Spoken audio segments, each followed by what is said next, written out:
বিশ্ববাজারে মার্কিন ডলারের ব্যাপক দরপতন হয়েছে। ইউরো, পাউন্ড, ইয়েন ও সুইস ফ্রাঁর বিপরীতে ডলারের দাম পৌঁছেছে গত ৩ বছরের মধ্যে সর্বনিম্ন পর্যায়ে। মার্কিন প্রেসিডেন্ট ডোনাল্ড ট্রাম্পের সাম্প্রতিক কিছু মন্তব্য এবং নীতি নিয়ে তৈরি অনিশ্চয়তায় এমনটা হচ্ছে বলে মনে করছেন বিশ্লেষকরা।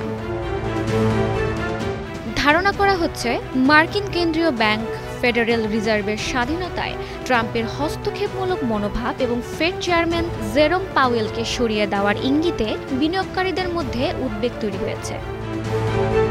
বৃহস্পতিবার বৈশ্বিক মুদ্রা বাজারে ইউরোর বিপরীতে ডলারের মান নেমে এসেছে ১.১৬-তে, যা ২০২১ সালের অক্টোবরের পর সর্বনিম্ন। এদিন পাউন্ডের বিপরীতে ডলারের দাম কমে ১.৩৭ হয়েছে, যা ২০২২ সালের জানুয়ারির পর সর্বনিম্ন। এছাড়া সুইস ফ্রাঁর বিপরীতে ডলারের মান ২০১১ সালের পর সর্বনিম্ন 0.৮০-তে দাঁড়িয়েছে।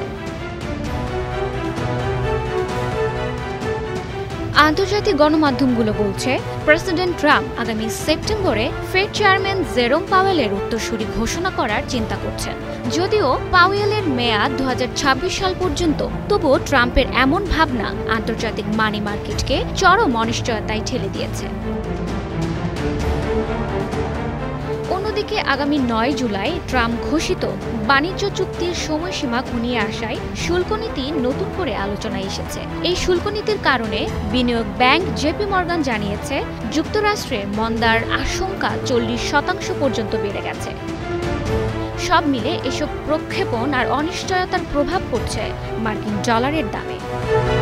Sadika Tasnin, star news.